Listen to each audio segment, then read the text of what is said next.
We got a load today. A lot of lightweight steel or tin.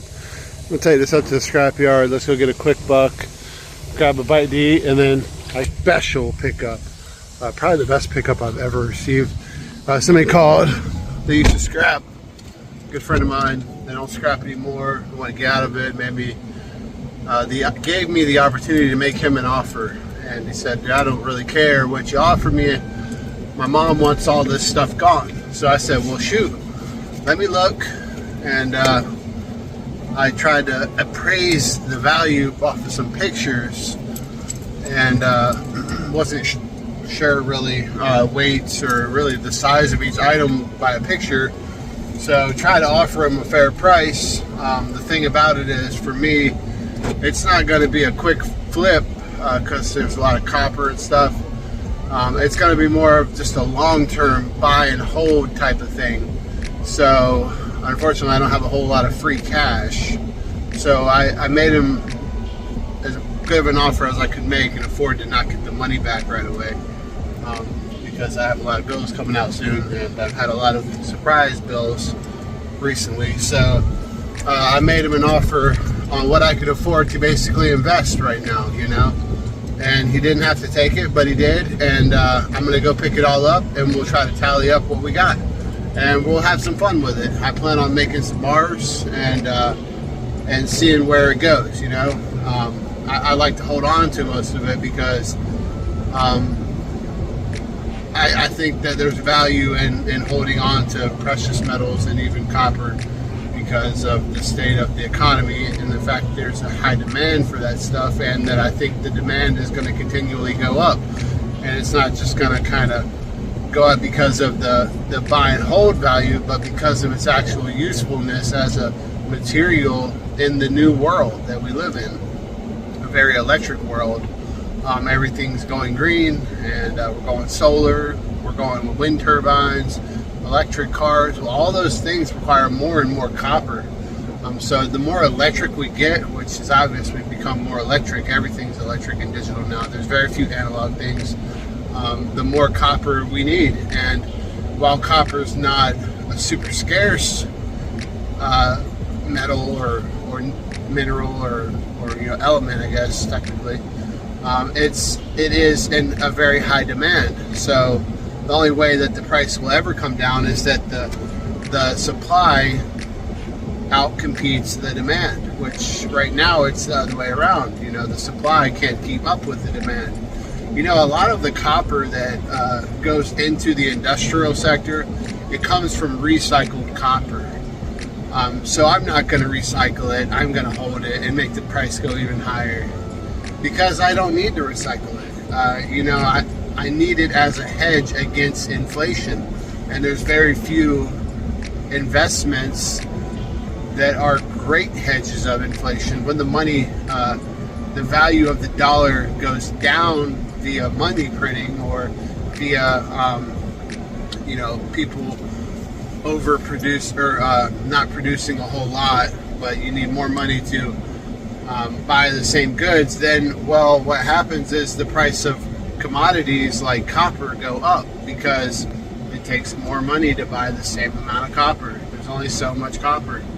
So I'm not buying it as something to just make a quick buck off of a good friend of mine. I'm buying it as a hedge to put a little bit of my money in that I don't have a lot right now, unfortunately. We are going to go make some money, by the way, just as a hedge to kind of, you know, kind of like an insurance. I'm sure y'all have heard all this and maybe know all this, but I'm just trying to put all of it together in one quick video so that way you can understand, if you don't already, why some people collect copper and what's considered industrial metals or not precious metals. If you don't understand why people collect copper, then you really just have to look into why people collect gold or silver. It is a little different, you know, they use gold for jewelry, but they also use it in electronics, and that's what creates the high demand for gold. But see, the reason gold is more valuable is because it's ultra uber scarce. Very hard to get your hands on any amount of gold. It takes a lot of resources just to get a little bit of gold. So while the demand is not nearly as high as copper, the supply is so minimal compared to the supply of copper. Like I said, copper is not a super rare metal, but it is in very high demand. So the price is only going to go up until the demand goes down. And the way things look right now, I'll just show you on the road where I'm driving. All these vehicles, I have yet to see an electric car today.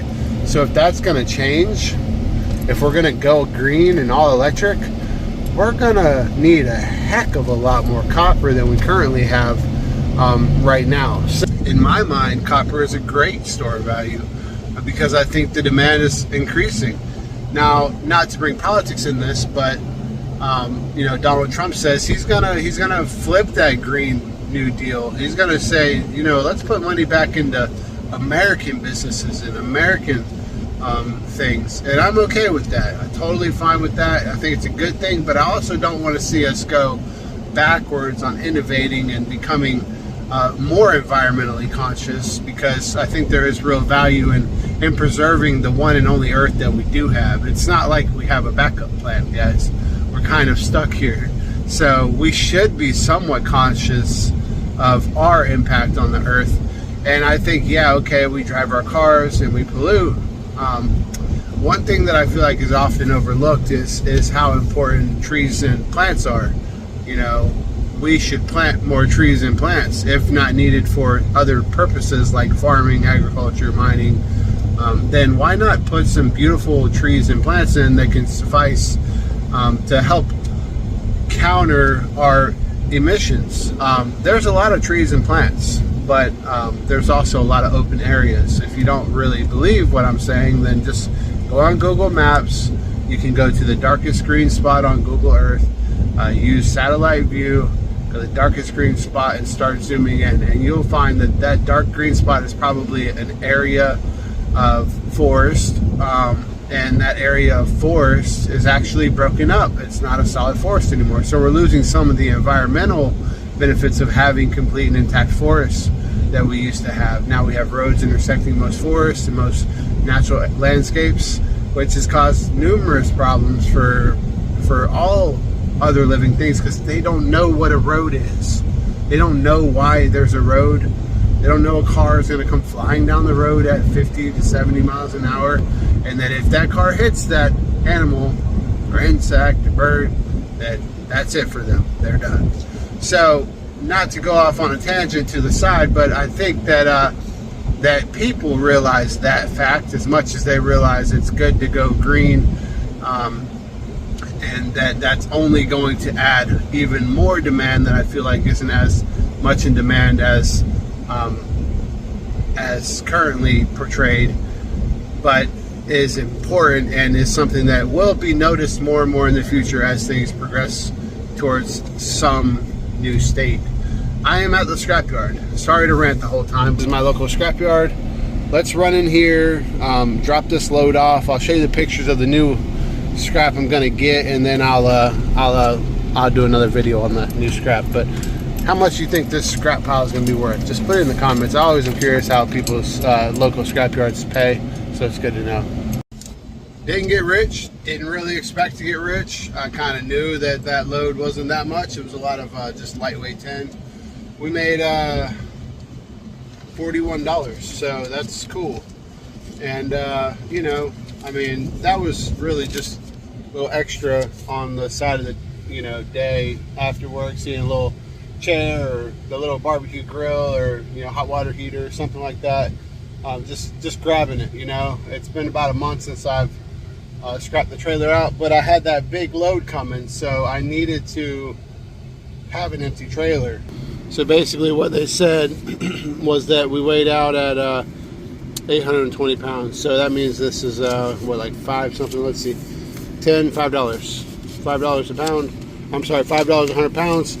But the price of copper, what we're going to pick up, number one clean, is $2.90, and I'll be honest, that's way under spot price.